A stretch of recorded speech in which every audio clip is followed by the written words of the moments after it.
Hello बच्चों, सभी को राधे राधे और Riddhi Siddhi physics coaching classes में आप सभी का बहुत बहुत स्वागत है। जैसा कि आप जानते हो कि हम रे ऑफ ऑप्टिक्स जो कि आपका कक्षा 12th का फिजिक्स का एक बहुत ही इम्पोर्टेंट चैप्टर है उसकी बात कर रहे हैं। और मैंने कई सारे वीडियोस इससे रिलेटेड हर एक टॉपिक के डाल दिए। जिन विद्यार्थियों ने वो जाकर नहीं देखा है वो जाकर देख ले। आज हम बात करेंगे लेंस की क्षमता किसे कहते हैं, लेंस की क्षमता पर आधारित कुछ सवाल। तो आइए स्टार्ट करते हैं, लेकिन उससे पहले जिन विद्यार्थियों ने मेरे चैनल को सब्सक्राइब नहीं किया है वो जाकर सब्सक्राइब कर दे, बेल आइकन को दबाना ना भूलें ताकि आपको अपडेट की जानकारी मिलती रहे। और स्पेशली ये जो आपका चैप्टर है कक्षा 12th का रे ऑप्टिक्स, जिसमें दर्पण के बारे में, लेंस के बारे में, ये एमपी टेट वर्ग 2 का जो मैथ का न्यू सिलेबस आया उसमें बहुत ही इम्पोर्टेंट भूमिका निभाने वाला है। तो वो स्पेसिफिकली उन्हीं विद्यार्थियों के लिए मैं ये बनाने जा रहा हूँ। तो एमपी टेट के वर्ग 2 के विद्यार्थियों को मेरी तरफ से बहुत बहुत शुभकामनाएं। आप ये वाला वीडियो देखिएगा, ठीक है, और सारे वीडियो देखिएगा। इससे बाहर एमपी टेट में कुछ भी नहीं जाने वाला है, ठीक है, भरोसा कीजिए। आइए स्टार्ट करते हैं कि लेंस की क्षमता किसे कहते हैं, यानी पावर ऑफ लेंस। देखो कि लास्ट वीडियो में हमने पढ़ा था कि दो प्रकार के लेंस होते हैं मुख्य रूप से। एक तो होता है आपका उत्तल लेंस और एक होता है आपका अवतल लेंस, ठीक है। जो उत्तल लेंस होता है उसकी फोकस दूरी कैसी होती है, धनात्मक होती है। अवतल लेंस की फोकस दूरी कैसी होती है, ऋणात्मक होती है, ठीक। उत्तल लेंस बीच में से कैसा होता है, मोटा होता है, किनारों पर क्या होता है, पतला होता है। जबकि जो आपका अवतल लेंस होता है ये बीच में से कैसा होता है, पतला होता है, और किनारों पर क्या होता है, मोटा होता है। आपका जो उत्तल लेंस है, इसी उत्तल लेंस को अभिसारी लेंस के नाम से भी जाना जाता है। अभिसारी लेंस, क्योंकि यह मुख्य अक्ष के समांतर आपतित होने वाली प्रकाश किरणों को क्या करता है, किसी एक फोकस बिंदु पर क्या कर देता है, सभी को मिला देता है। और इस अवतल लेंस को अवतल लेंस, ठीक, इसे किस नाम से जाना जाता है, इसे अपसारी लेंस के नाम से भी जाना जाता है। और ये लास्ट वीडियो में मैंने इसके बारे में पूरा डिटेल में समझा दिया था। जिन विद्यार्थियों ने नहीं देखा है वो जाकर देख ले ताकि ये वाला आपको अच्छी तरीके से समझ में आ जाए, ठीक। हर एक लेंस के अंदर एक गुण होता है, प्रॉपर्टीज होती है कि वो अपने मुख्य अक्ष के समांतर आपतित होने वाली प्रकाश किरण को, जैसे कि उत्तल लेंस की हम बात करते हैं, उत्तल लेंस पर यह जो आपकी प्रकाश किरण है PQ ये आपतित हुई है। तो वैसे तो इसको क्या करना था, सीधा जाना चाहिए था, लेकिन इस लेंस के पदार्थ के अंदर, ठीक है, इस उत्तल लेंस के अंदर एक प्रॉपर्टीज होती है जो इस प्रकाश किरण को क्या करती है, अपने वास्तविक मार्ग से विचलित कर देती है, और विचलित करके इस प्रकार से यह फोकस बिंदु पर क्या कर देती है, मिला देती है। तो ये हो जाएगा इसका फोकस बिंदु, और यही आपका द्वितीय फोकस बिंदु है। और लेंस में दो फोकस बिंदु होते हैं, जैसा कि पिछले वीडियो में बताया था। एक प्रथम फोकस बिंदु होता है, द्वितीय फोकस बिंदु होता है, और दोनों में से जो द्वितीय फोकस बिंदु होता है उसे मुख्य फोकस बिंदु के नाम से जाना जाता है। तो ध्यान रखिएगा, अगर क्वेश्चन आ गया कि प्रथम और द्वितीय ये दोनों में से मुख्य फोकस बिंदु कौन सा है, तो आपका द्वितीय मुख्य फोकस बिंदु रहेगा।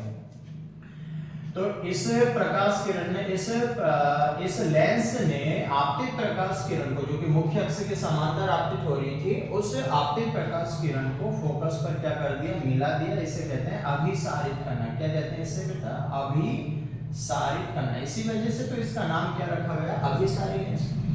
अवतल लेंस क्या करता है कि अवतल लेंस के ऊपर अगर कोई मुख्य अक्ष के समांतर हमने कोई प्रकाश किरण आपतित करी तो वह अपवर्तन के पश्चात वह जो प्रकाश किरण वो मुख्य अक्ष से कहां चली जाती है, दूर चली जाती है। तो वैसे तो जाना इसको सीधे था, लेकिन ये दूर चली गई, ये मुख्य अक्ष से फैला देती है, ठीक है। तो इस फैलाव को कहते हैं अपसारित करना। क्या करना, अपसारित करना। तो उत्तल लेंस और अवतल लेंस, हर एक लेंस के अंदर एक गुण होता है कि वह मुख्य अपने ऊपर आपतित होने वाली प्रकाश किरणों को, मुख्य अक्ष के समांतर आपतित होने वाली प्रकाश किरणों को या तो क्या कर देती है, अभिसारित कर देती है या फिर अपसारित कर देती है। लेंस के इसी गुण को, लेंस की इसी क्षमता को क्या कहते हैं, लेंस की क्षमता कहते हैं, यानी पावर ऑफ लेंस कहते हैं। ठीक, यानी ये आपके आपतित किरण और ये अपवर्तित किरण के बीच ये जो विचलन हुआ, ठीक है, यही लेंस की क्षमता कहलाएगा आपका ये वाला डेट। ठीक, तो ध्यान रखिएगा अगर क्वेश्चन आता है लेंस की क्षमता किसे कहते हैं, तो हम सिंपल से क्या कहेंगे कि किसी लेंस पर आपतित होने वाली प्रकाश किरणों को अभिसारित या अपसारित करने की क्षमता लेंस की क्षमता कहलाती है। किसी लेंस पर आपतित होने वाली प्रकाश किरणों को अभिसारित या अपसारित करने की जो क्षमता होती है उसे ही क्या कहते हैं, लेंस की क्षमता, यानी पावर ऑफ लेंस कहते हैं। ठीक, पावर ऑफ लेंस को हम काय से रिप्रेजेंट करेंगे, तो पावर ऑफ लेंस को हम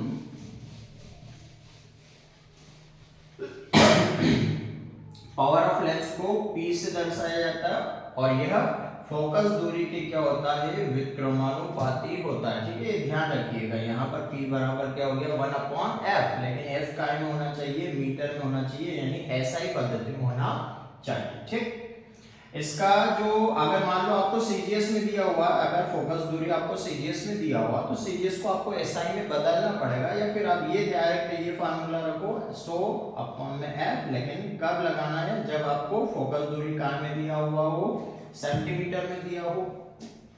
तो किसी लेंस के द्वारा आपतित प्रकाश किरणों को अभिसारित या अपसारित करने की जो क्षमता होती है, जो गुण होता है, उसी को क्या कहते हैं, लेंस की क्षमता कहते हैं। इसको काय से रिप्रेजेंट करते हैं, P से रिप्रेजेंट करते हैं, और यह फोकस दूरी के क्या होता है, व्युत्क्रमानुपाती होता है। फार्मूला क्या रहेगा इसका, P बराबर 1/f, लेकिन f काय में होना चाहिए, मीटर में, या फिर अगर सेंटीमीटर में दिया तो वही सेंटीमीटर को आप मीटर में जब चेंज करेंगे तो इसका फार्मूला हो जाएगा 100/f, काय में, सेंटीमीटर में। तो स्पेशली ये फार्मूला का आप ध्यान रखिएगा कि अगर फोकस दूरी आपको मीटर में दिया तो ये लगाएंगे, अगर सेंटीमीटर में दिया तो ये लगाएंगे। ठीक है, अब इसके बाद फिर लेंस की क्षमता का SI मात्रक क्या होता है, तो SI मात्रक का ध्यान रखिएगा, कई बार ये पूछा जाता है, इस बार एमपी टेट में भी आने की बहुत प्रबल संभावना कि लेंस की क्षमता का जो SI मात्रक होता है वो डाईऑप्टर होता है। क्या होता है बेटा, डाईऑप्टर होता है, जिसको कैपिटल D से रिप्रेजेंट किया जाता है। ठीक, इसके अलावा इसका एक और SI मात्रक हो सकता है जो इस फार्मूले पर आधारित है, क्योंकि फोकस दूरी को SI पद्धति में काय में मापा जाता है, मीटर। अब 1/मीटर को हम ऊपर लेके आएंगे तो ये हो जाएगा आपका मीटर इनवर्स। ठीक है, तो लेंस की क्षमता का SI मात्रक डायोप्टर हो गया। लेंस की क्षमता काय में मापा जाता है, डायोप्टर में मापा जाता है, या फिर सूत्र के हिसाब से इसका क्या हो जाएगा, मीटर इनवर्स। ये हो गया आपका SI सिस्टम में इसका मात्रक। ठीक, इसके बाद बात करें कि जो आपका उत्तल लेंस है, उत्तल लेंस की फोकस दूरी, ठीक है, कैसी होती है, तो पिछले वीडियो में मैंने समझाया था, इसका ट्रिक भी बताया था। इसका जो पहला पृष्ठ है ये उठा के इधर रखेंगे और इधर की ओर जा रहा है, तो इधर की ओर जाने वाला जो आपका जो भी दूरी रहेगी उसको हम क्या मानेंगे, पॉजिटिव। और इसका पहला पृष्ठ उठाएंगे तो इसका पहला पृष्ठ इधर की ओर जाएगा, तो ये कैसा रहेगा आपका, नेगेटिव। इसलिए उत्तल लेंस की फोकस दूरी कैसी मानी जाती है, पॉजिटिव। ठीक है, और जो अवतल लेंस है उसकी फोकस दूरी कैसी मानी जाती है, नेगेटिव। अब जिस लेंस की फोकस दूरी पॉजिटिव होगी उसकी क्षमता भी क्या होगी, पॉजिटिव। जब आप यहाँ पर मान रखोगे तो f काय का रहेगा प्लस का, तो p भी काय का रहेगा प्लस का। अगर f काय का है माइनस का तो p भी काय का रहेगा माइनस का। तो इसलिए यहाँ से दो क्वेश्चन, इंपॉर्टेंट क्वेश्चन बनते हुए आपको ध्यान रखना। एक तो दोनों लेंसों की फोकस दूरी, कौन से लेंस की फोकस दूरी धनात्मक होती है, कौन से लेंस की फोकस दूरी ऋणात्मक होती है। और याद रखिएगा एमपी टेट में जो मैथ का जो न्यू सिलेबस डला हुआ है उसमें यहीं से क्वेश्चन आना, देख लेना। ठीक है, कि इनमें से कौन से लेंस की फोकस दूरी धनात्मक होती है, उत्तल लेंस की फोकस दूरी कैसी होती है, धनात्मक ऋणात्मक दोनों हो सकती है, इनमें से कोई नहीं। तो आपको ध्यान रखना है कि उत्तल लेंस की फोकस दूरी धनात्मक होती है। और कैसे ध्यान रखोगे उसकी ट्रिक भी बताई कि पहला पृष्ठ उठा के रख लेना, इधर की ओर जा रहा है यानी प्लस x की ओर जा रहा है तो पॉजिटिव, और इसका पहला पृष्ठ इधर की ओर है ना, इसको सर्कल बनाओगे तो इधर ही तो बनेगा ही, तो इधर की ओर क्या होता है माइनस एक्स, तो ये आपका क्या हो जाएगा नेगेटिव। ये केवल ट्रिक है। ठीक है, तो इसका फोकस दूरी धनात्मक, और अगर फोकस दूरी धनात्मक है तो उत्तल लेंस की क्षमता कैसी होती है, तो भैया उत्तल लेंस की क्षमता भी धनात्मक होती है। और चूंकि अवतल लेंस की फोकस दूरी ऋणात्मक है तो यहाँ जब आप माइनस रखोगे तो इसकी क्षमता भी क्या होगी भैया, ऋणात्मक होगी। तो यहाँ से 3 से 4 ऑब्जेक्टिव क्वेश्चन आपको ध्यान रखना कि कौन से लेंस की फोकस दूरी और क्षमता पॉजिटिव होती है, कौन से लेंस की फोकस दूरी नेगेटिव और क्षमता नेगेटिव होती है, ठीक है। और लेंस की क्षमता किसे कहते हैं, लेंस के द्वारा प्रकाश किरणों को अभिसारित या अपसारित करने की जो क्षमता होती है, जो गुण होता है, उसी को क्या कहते हैं, लेंस की क्षमता कहते हैं। और काय से दर्शाएंगे, पी से दर्शाएंगे। सूत्र क्या है इसका, 1/f है, यानी जिस लेंस की फोकस दूरी अधिक होगी उसकी क्षमता क्या होगी, कम होगी, क्योंकि एक दूसरे के क्या है, व्युत्क्रमानुपाती। और लेंस की फोकस दूरी को किस में मापा जाता है, डायोप्टर में मापा जाता है। और अगर सूत्र के आधार पर देखें तो इसका SI मात्रक क्या होगा, मीटर इनवर्स। 1/f कब लगाना ये फार्मूला, जब आपको फोकस दूरी काय में दी गई हो, मीटर में। और 100 में f कब लगाना, जब आपको फोकस दूरी काय में दी गई हो, सेंटीमीटर में, ठीक है। अब एक तो एग्जांपल अपन देख लेते हैं, सवाल कैसे आएंगे इससे रिलेटेड, अगर ठीक है, क्योंकि इससे ज्यादा सवाल आने की पॉसिबिलिटी ज्यादा है। एक उत्तल लेंस है, कैसा लेंस है, मान लो सवाल आ गया कि एक उत्तल लेंस और एक उत्तल लेंस की फोकस दूरी 10 सेंटीमीटर, ठीक है, बताइए उसका पावर क्या होगा, ये आ गया। तो सबसे पहले हमको क्या करना है कि हमको ये देखना हमारे पास लेंस कौन सा सॉरी लेंस कौन सा हमारे पास, उत्तल लेंस है। तो उत्तल लेंस की फोकस दूरी मैंने अभी भी बताया कि उत्तल लेंस की फोकस दूरी कैसी होती है, धनात्मक होती है। तो यहां पर क्या आ जाएगा आपका, प्लस का 10 सेंटीमीटर।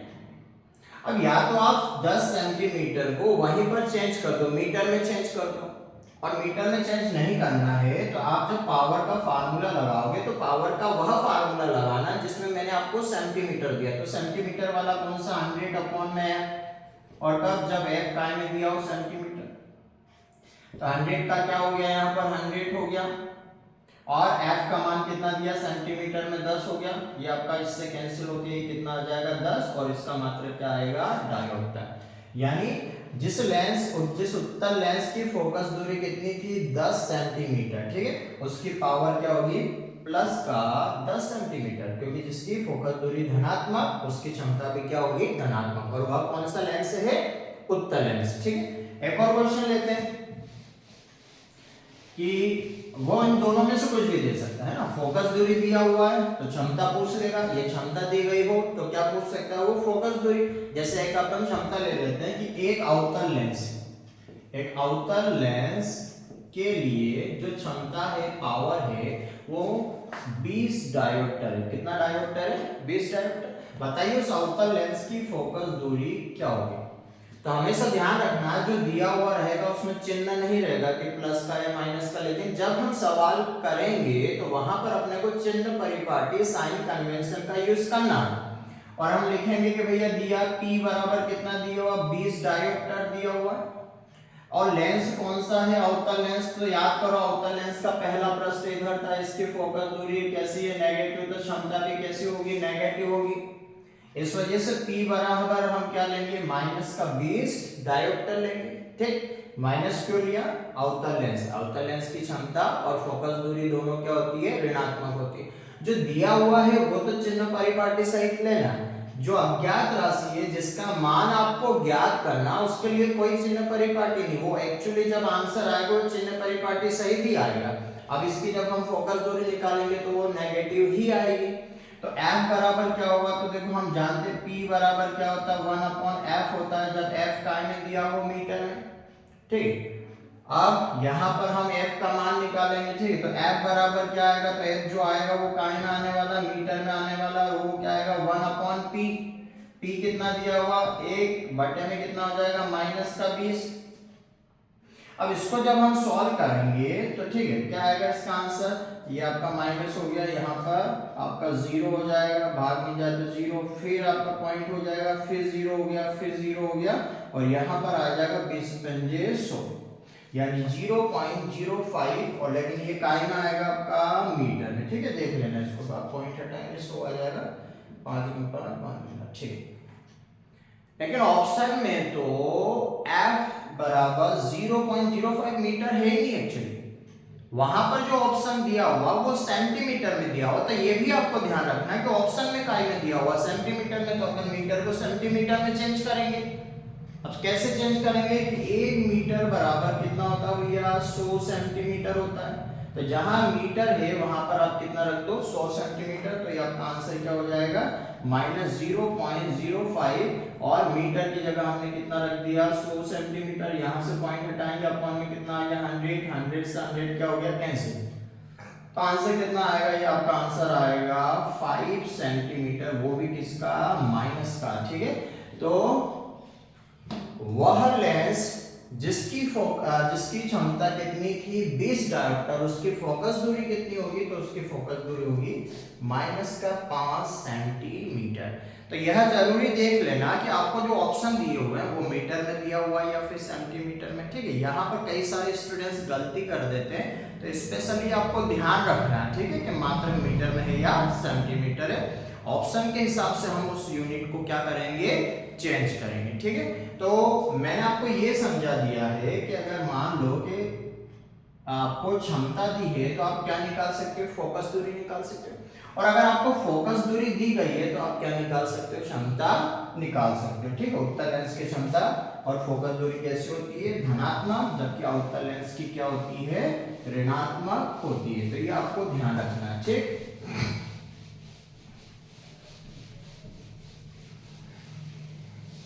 क्वेश्चन आ गया कि एक लेंस है जिसकी क्षमता 1 डायोप्टर है, 1 डायोप्टर वाले लेंस की फोकस दूरी कितनी होगी। ठीक है, तो 1 डायोप्टर है, तो इसका मतलब आपको P बराबर कितना दिया हुआ, 1 डायोप्टर, तो 1 डायोप्टर क्षमता वाले लेंस की फोकस दूरी क्या होगी, क्षमता दी गई है वहां पर P बराबर कितना, 1 डायोप्टर, तो बताइए उसकी फोकस दूरी क्या होगी। तो हम क्या करेंगे, फार्मूला लगाएंगे, और फार्मूला लगा के हम जानते हैं P बराबर 1 क्या होता है, F होता है, लेकिन ये जो F आएगा ये काय में आएगा, मीटर में, हमारा आंसर काय में आएगा, मीटर में।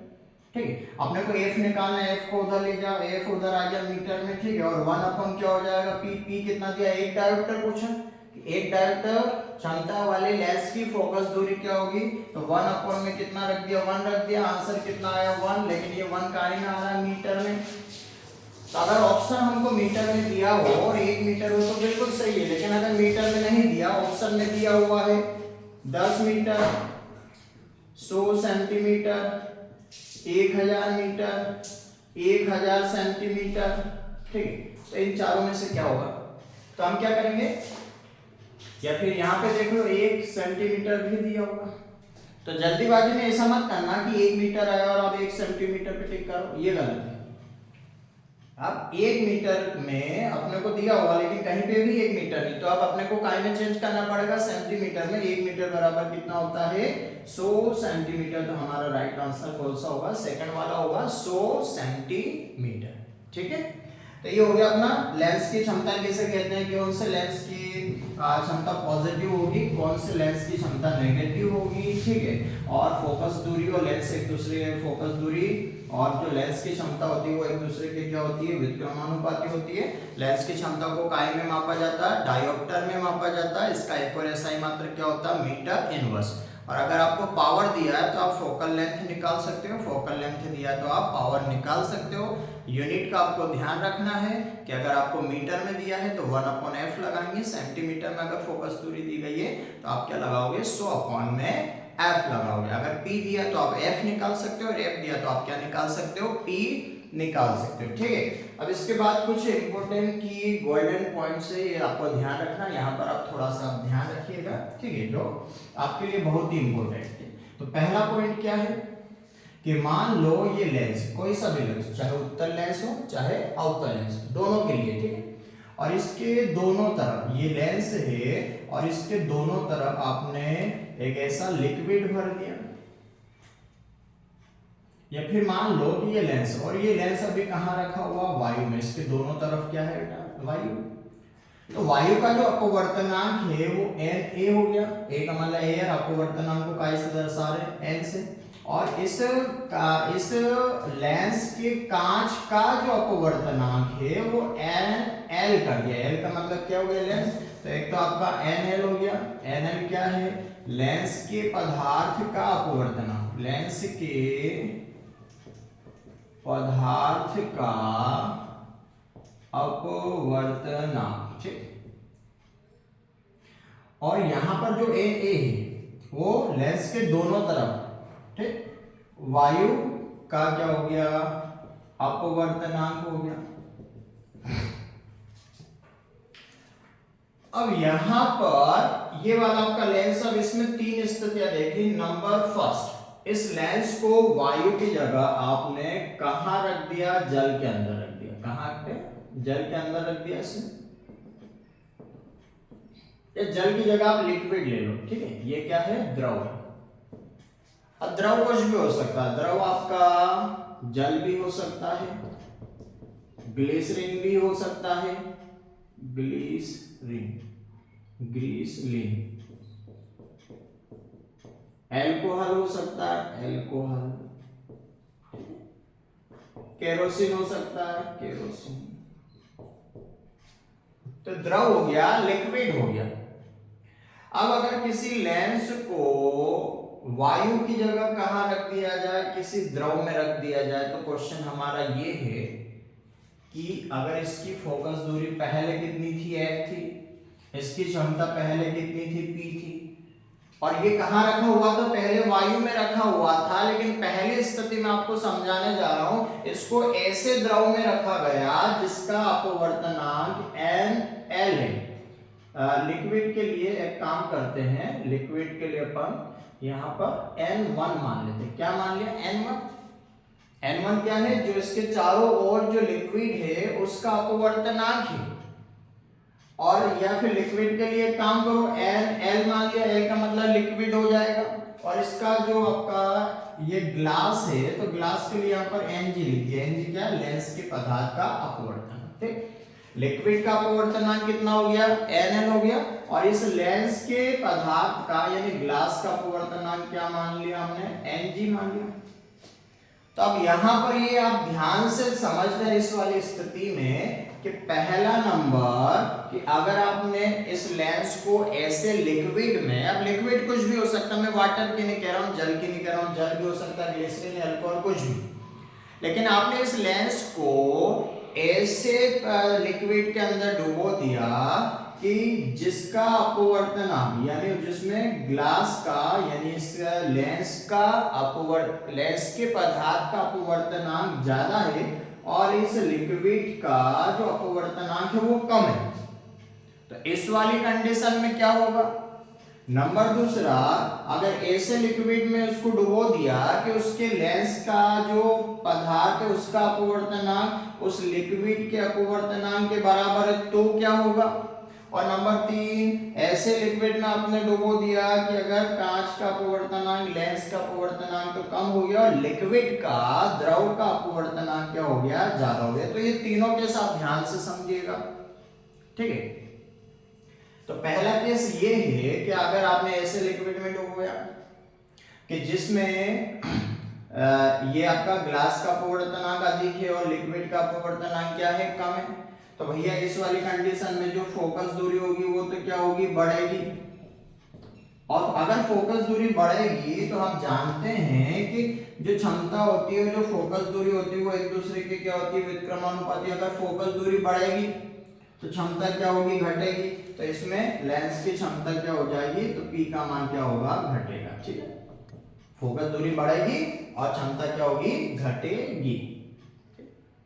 सेकंड वाले केस में क्या होगा, तो देखो ये दो पॉइंट तो आप ध्यान रखो कि कोई सा भी स्थिति हो, आपने अगर उस लेंस को किसी लिक्विड के अंदर रख दिया, चाहे लिक्विड कैसा भी हो, है ना, उसका अपवर्तनांक चाहे उस लेंस के अपवर्तनांक से कम हो, बराबर हो या ज्यादा हो, हर एक स्थिति में, तीनों स्थितियों में ये 2 पॉइंट तो फिक्स है कि फोकस दूरी क्या होगी, बढ़ेगी, क्षमता क्या होगी, घटेगी।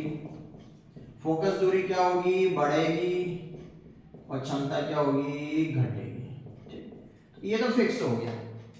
इस वजह से ये तो आप याद कर लो, दिमाग में रख लो कि अगर वायु या निर्वात की जगह किसी लेंस को किसी लिक्विड के अंदर, द्रव के अंदर, चाहे वो द्रव जल हो, अल्कोहल हो, ग्लिसरीन हो, कुछ भी, अगर लिक्विड के अंदर डुबो दिया तो उसकी फोकस दूरी बढ़ेगी और क्षमता क्या होगी, घटेगी।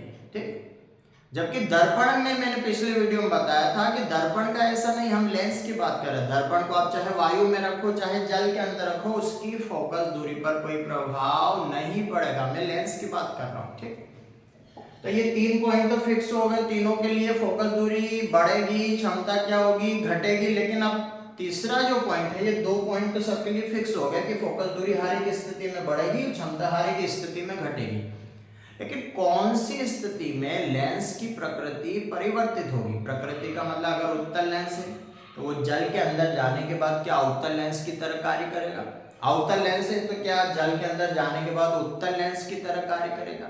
ये प्रकृति कैसे परिवर्तित होगी, किसमें परिवर्तित होगी, ये देखना। तो पहले वाले केस में आप ध्यान रखिएगा कि अगर कांच का अपवर्तनांक लेंस के पदार्थ का अपवर्तनांक ज्यादा है और उस लिक्विड जिसमें आपने उस लेंस को रखा है उसका अपवर्तनांक कम है, यानी ये वाली स्थिति है, तो इस वाली स्थिति में, इस पहली वाली स्थिति में लेंस की प्रकृति पर कोई प्रभाव नहीं पड़ेगा। लेंस की प्रकृति पर कोई प्रभाव नहीं पड़ेगा। इसका मतलब अगर आपने उत्तल लेंस रखा तो वो जल के अंदर भी उत्तल लेंस रहेगा, अवतल लेंस रखा तो वो जल के अंदर भी क्या रहेगा, अवतल लेंस रहेगा। दूसरी स्थिति देखो, आपने उस लेंस को ऐसे लिक्विड में डुबो दिया जिसका अपवर्तनांक लगभग कांच के अपवर्तनांक के बराबर है। ठीक है। तो इस वाले केस में क्या होगा कि इस वाले केस में लेंस की प्रकृति बदलेगी। ठीक है, यानी प्रकृति परिवर्तित होगी,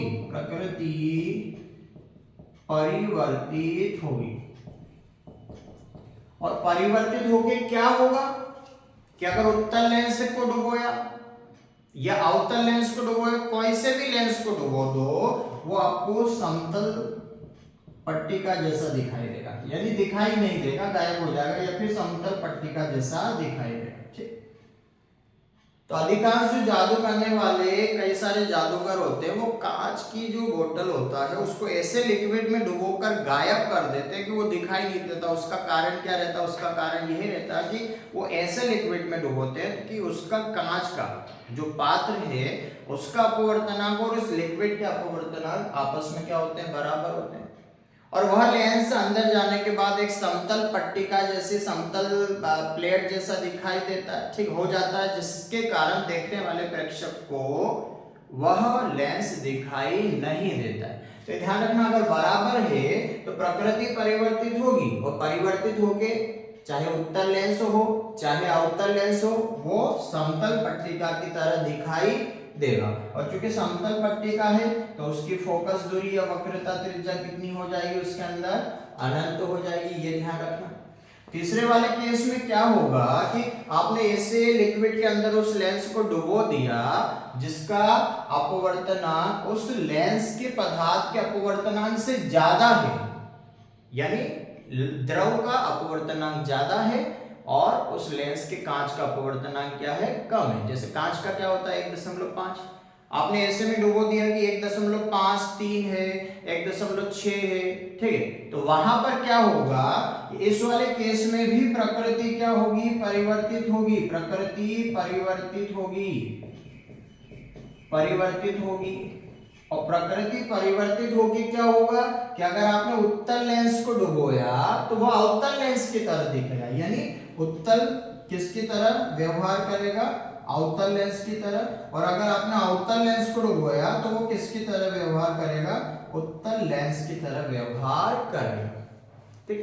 तो ये तीनों पॉइंट आपको अच्छी तरीके से ध्यान रखना है, जो लेंस की क्षमता और इससे, और काफी इंपॉर्टेंट है ये एमपीटेड वर्ग 2 वालों के लिए। और सीनियर क्लास वाले चाहे जेईई की तैयारी कर रहे हो चाहे नीट की तैयारी कर रहे हो, ये तीनों पॉइंट बहुत इंपॉर्टेंट। और एक तीनों में कॉमन क्या है कि अगर किसी लेंस को अगर द्रव के अंदर डुबो दिया जाए तो उसकी फोकस दूरी हमेशा बढ़ेगी, तीनों ही स्थितियों में फोकस दूरी बढ़ेगी।